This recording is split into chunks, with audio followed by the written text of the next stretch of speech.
जय जगन्नाथ। तो 9:30 बेले जे मु आपणकर ऑप्शन गोटे स्टॉक्स गोटे डिस्कशन करे तो वर्तमान देखंतु आपणकर मु देइथिली 23,900 कॉल 23,900 कॉल 160 टंका 80 पैसा 9:30 भिडियो आप देखिले ऑटोमेटिक जानि परिबे। तो 160 टंका 80 पैसा रे मु बाय देइथिली आ मु कहिथिली स्काल्पिंग ट्रेडर माने 180 रे फास्ट टारगेट बुक करिए आ जो माने इंट्राडे ट्रेडर 190 रे बुक करिवे। तो आपण देखंतु एग्जैक्ट से जगह रो केमिति मार्केट देखो एग्जैक्ट से जगार मार्केट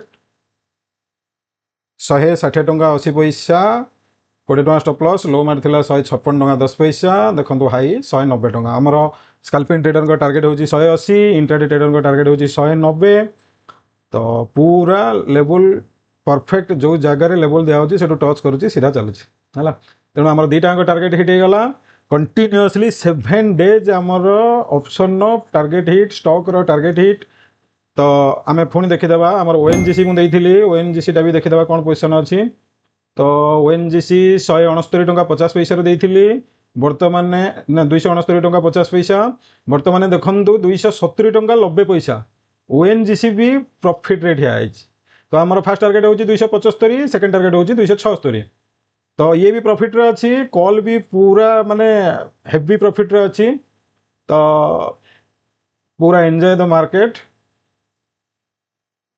चैनल को लाइक करंतु सब्सक्राइब करंतु व्हाट्सएप रे जॉइन करंतु मु व्हाट्सएप रे एग्जैक्ट लेवल आपन को मेसेज कर देइथिली 260 टंका 80 पैसा टारगेट भी मेंशन करथिली।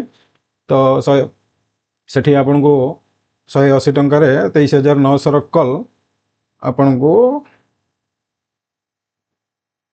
160 टंका 80 पैसा रु 180 सेकंड टारगेट देइथिली 190। तो दीटा टारगेट हिट हो गला ओएनजीसी भी प्रॉफिट गोटे स्टॉक देइथिली गोटे ऑप्शन देइथिली। तो गोटे प्रॉफिट रे ये तो टारगेट दीटा ऑप्शन टारगेट हिट दीटा हो गला। ओएनजीसी वर्तमान में टंके ऊपर अच्छी प्रॉफिट रे आम नहीं 4 टंका स्टॉप लॉस 4 टंका टारगेट 6 टंका टारगेट। तो 6 टंका गोटे टंका जाइए। तो ऑप्शन आम target continuously 7 day target hit. जय जगन्नाथ।